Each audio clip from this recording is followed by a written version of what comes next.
Hello everyone, Razorblade Mango here, and today I want to talk about something that is very near and dear to my heart, and has only grown in my estimation as far as quality and love, and that would be The Orville, which is this show has a really interesting history for me because it started out as a loving homage to classic Star Trek, and I'm talking like the TNG Shatner eras of Star Trek, not things like Deep Space Nine or God, like the new Star Trek like Discovery or Picard, nothing like that.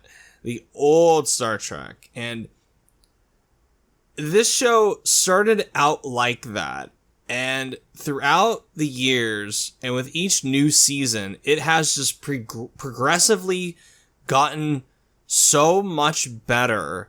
And I think stands on its own without even bringing Star Trek into the equation as a great science fiction show. A great show in general.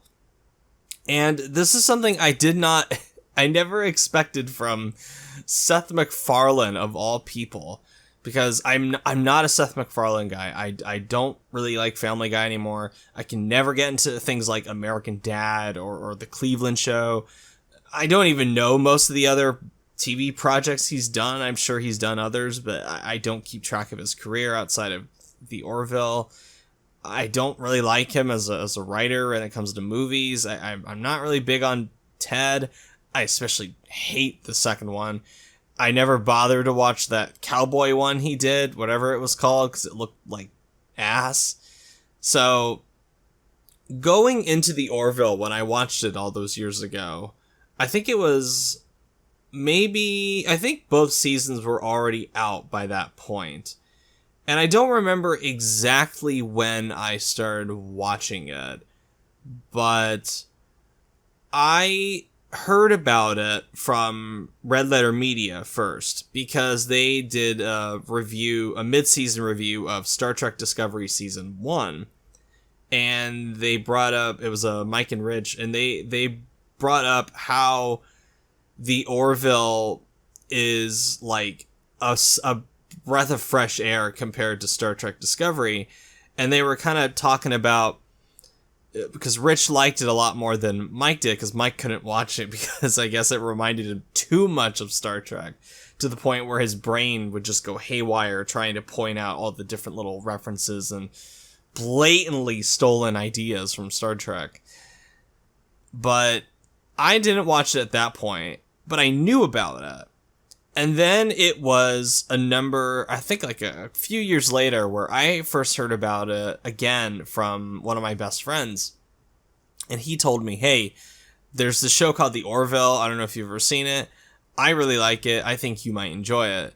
And the thing with me normally, when friends recommend me TV shows, and it's TV shows specifically, it's not movies or video games, it's TV shows.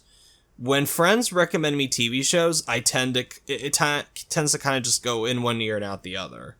I don't know what it is. I don't really vibe with people recommending me TV shows. I like to find TV shows I enjoy just the organic way. And the thing with me is, like, I don't care about a lot of television that comes out now. A lot of it just does not interest me.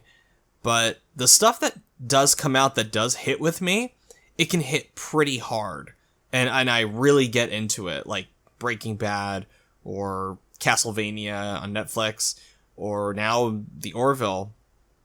And but strangely enough, I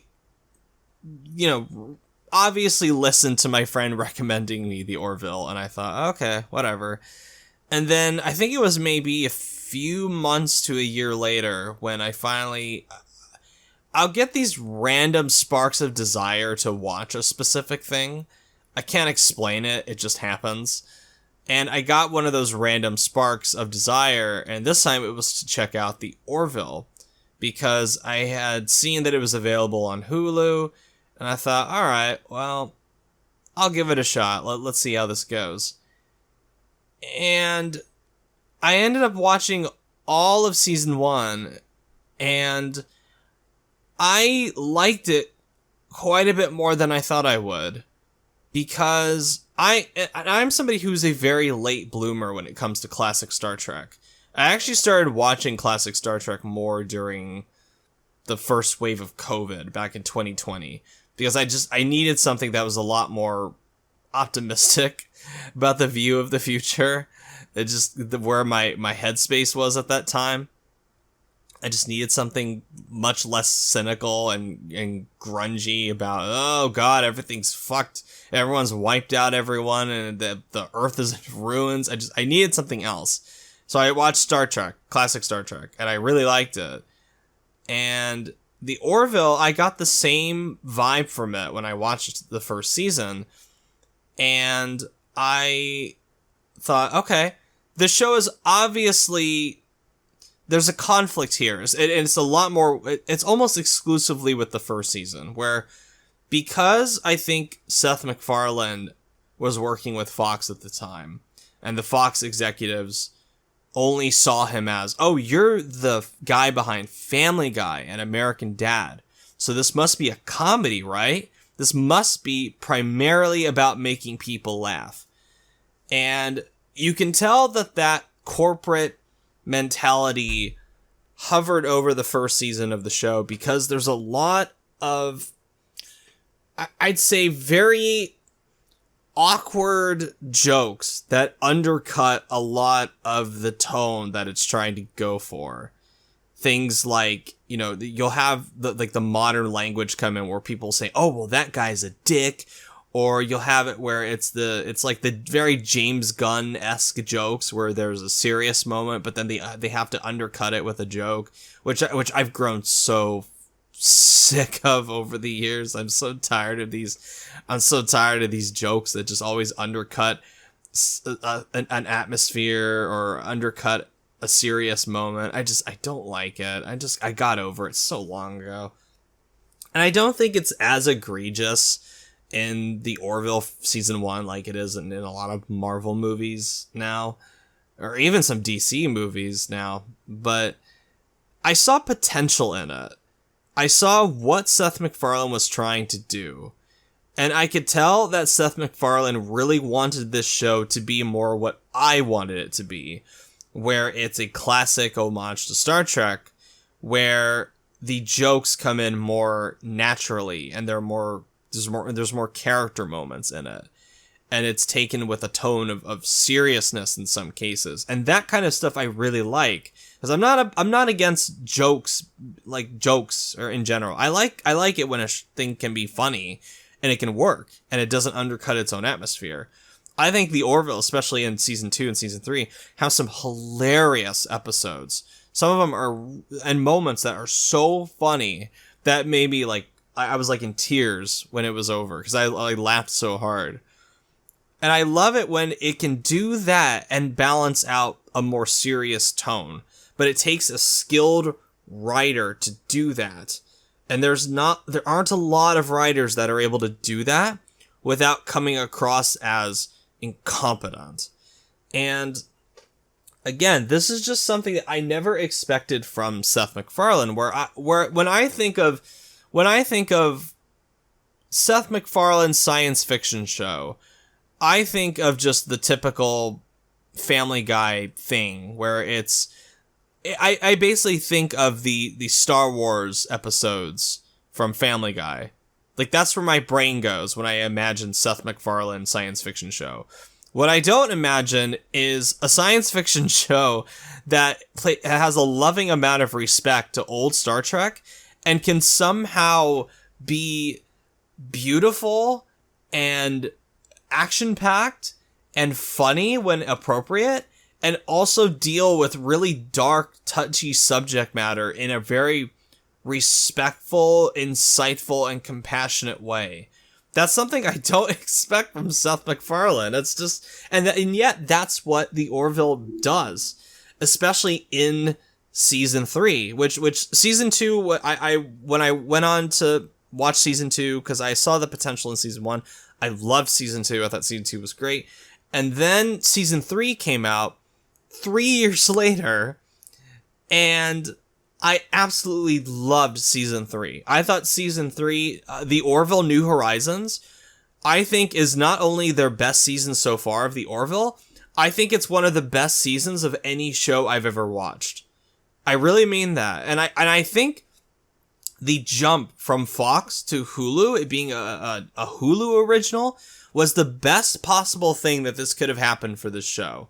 Because it gave them, it got them away from the typical TV structure of you gotta have a 45-minute episode where you gotta have the commercial breaks and all that shit. Now that they were free of that, they were allowed to do more things, like have a single episode be like damn near an hour and a half long. You're able to put more development and story into these episodes. The effects are so much better. Like I thought even the effects in 1 and 2 looked good for what they were. Like for a TV show on Fox, they looked really impressive. And then you get to season 3, and they just take it to the next level with the special effects, and it's like, holy shit. There's one episode where they're on this alien planet, and I don't want to talk too specifically about season 3 in case anyone out there hears this and wants to watch it for themselves, but there's one episode where they go to this alien planet that looks like something out of Blade Runner, where you got all this neon, and it's very like dark and like darkened sky, and all these like rain effects, and there's like all these puddles on the ground. It looks very Blade Runner-esque. And there's a moment, it's a simple shot where you see a character walking, and you see they're walking through this big puddle, and in the puddle you can see all the different effects reflected in this body of water and the lights and everything. And I know that's not a practical set, because that would be, even for Disney, that would be insanely expensive to do that. But it looks amazing. It's this combination of CGI and practical effects that where the combination of the two is damn near seamless most of the time. There's some moments here and there where you can pick out the CGI and it's like, it's not the best, but there's so many moments that literally made me go, wow. And I am somebody that's not all that impressed with special effects, with graphics anymore. I'm so desensitized to a lot of this stuff. The awe of it has been taken away from me. But so many moments I looked at the Orville and I thought, wow, that is just beautiful. And it's also, I don't know how a show made by Seth MacFarlane has way better cinematography and lighting and color grading and special effects compared to a fucking Obi-Wan miniseries from Disney. I don't know how that show, the Obi-Wan show, can look like the biggest pile of shit ever and cost the money that it does. And then you go to the Orville, which I bet costs like not as much as that, and it looks 10,000 bajillion times better than that show does. I don't know how that's possible. Again, you have a competent team here. You have a writer who knows what he's doing. You have multiple writers who know what they're doing. And it's not just Seth MacFarlane. It's people like Brandon Braga, Andre Brahmanis, Cherry. I'm so sorry. I'm gonna butcher this name. Cherry Chevapravatdam. Excellent, excellent writer. And then you have Seth MacFarlane behind the camera, does what he does. The superior director of the two that I think is John Cassar, because there are episodes in this new season that out Star Wars as well. Not only is New Horizons and the Orville in general better than modern Star Trek, it's way better than modern Star Wars as well. There are especially two like the longest, most epic episodes in this season. They have better space combat sequences and action scenes than any Star Wars movie released during Disney's entire tenure.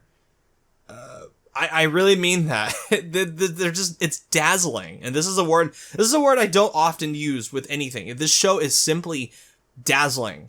And the performances too are wonderful. Everybody, this is just a cast that works together so well, and you can tell that these people like working with each other.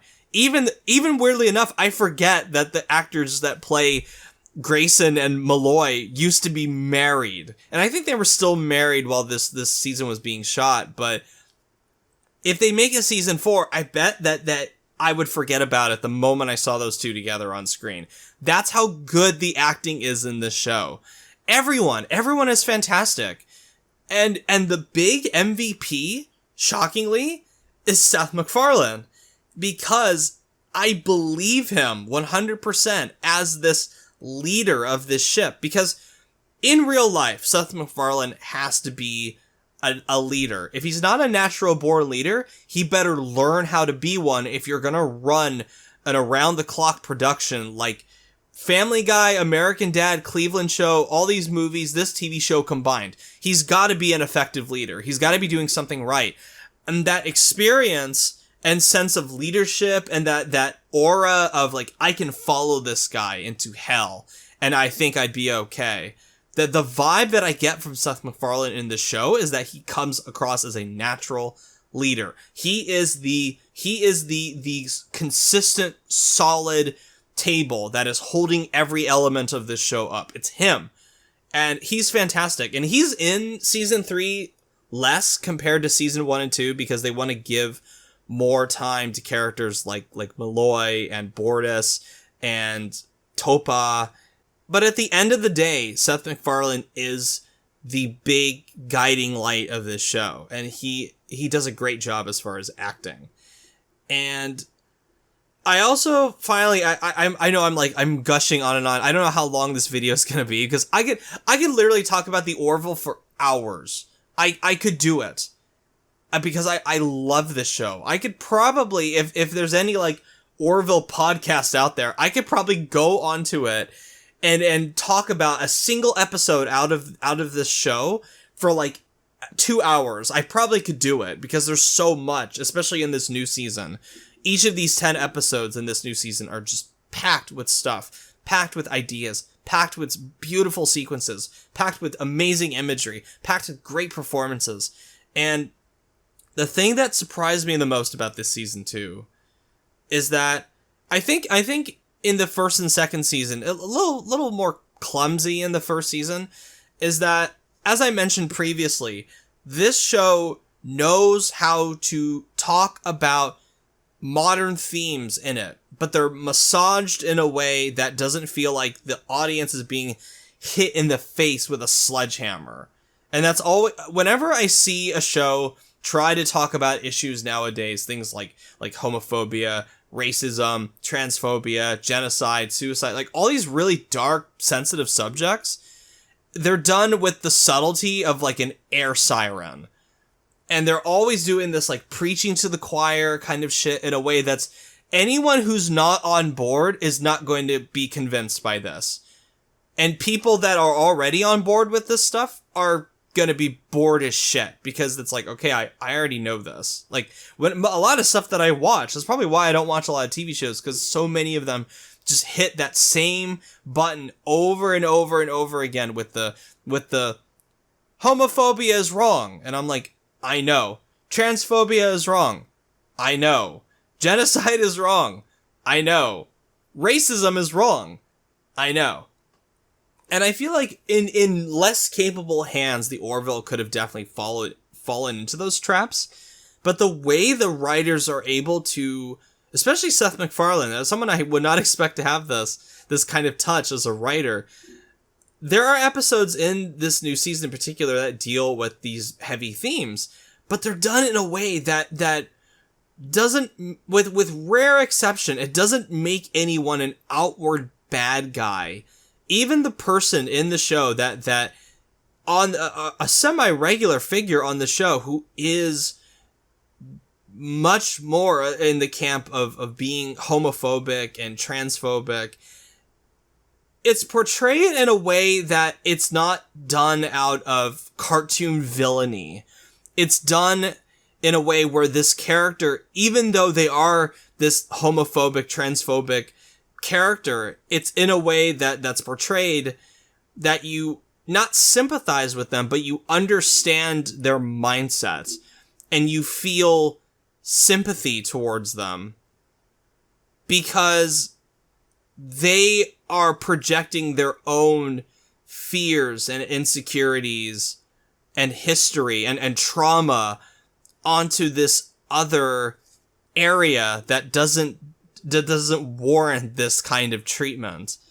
And I love that the Orville does that. It takes the higher road of putting in the effort to develop these issues and the conflict between them in a way that is so impactful emotionally, and you think about it, it's so insightful and wonderful the way it does it. There's an episode that I literally was like on the verge of like crying like quite a few times during it. And it's like, if you've seen the new episode of The Orville, you'll probably the new season of The Orville, you'll know the one that I'm talking about, where it has like one of the most emotionally impactful endings out of anything I've seen on television. I was literally like on the verge of like crying, and it was just that heartwarming and insightful and compassionate, and I loved it. And I can respect nasty cynicism if done well. I don't always need my entertainment to be this bright-eyed, bushy-tailed, optimistic vision of the future with colorful sets and dazzling special effects and wonderful performances and humor and conflict in a way that's done like tastefully and maturely. I can get on board with nasty cynicism. Whenever like the next Lars von Trier movie comes out, I'll be like the first in line to go watch that, because I love the way he does his like nasty tongue-in-cheek cynicism and nihilism. But there are just some times where I want something is much more hopeful and optimistic if done well. And I think The Orville manages to ride that fine line where it is unafraid of tackling darker, more sensitive subjects, but in a way that is respectful and can also be entertaining and engaging and funny and heartwarming. And I think they just have something so special in their hands with this show. And it makes me sad that there is this possibility that this third season is the last one. Because I think Seth MacFarlane said there's a 50-50 chance of it being renewed for season 4. And I hope, I pray that this show gets renewed. I was originally going to call this video like I loved The Orville season 3, but I've more just been talking about the show in general. But I love this show overall, even with the growing pains that season 1 has. I love this show. I will be utterly beside myself with joy if I wake up one morning and I find out that they've officially greenlit a season 4 for the show. I don't want them rushing into it. Even if it takes 3 years, again, I want them to just spend the time to develop the 10 episodes. I assume it would be 10 episodes if they're sticking with Hulu. The 10 episodes again, and have them be as good as they possibly can be. I don't want them rushing into a season 4. Just take your time with it. Give me time to fully digest what we've just gotten, and give me time to miss it. In these days where content is just spewed out of these streaming services from all these different brands and corporations, I miss missing things. So let me miss The Orville for a period of time, like a year. Give me a year or so to miss it, and then bring on season 4, and I will be ready. I'll get up bright and fucking early Thursday morning, or whatever morning the episode goes live on Hulu. I'll sit down with my coffee, as I did with season 3, and I will just be immersed in this world for another hour and a half each Thursday until it ends. I want that experience again. Please, Disney, please, Hulu, renew The Orville.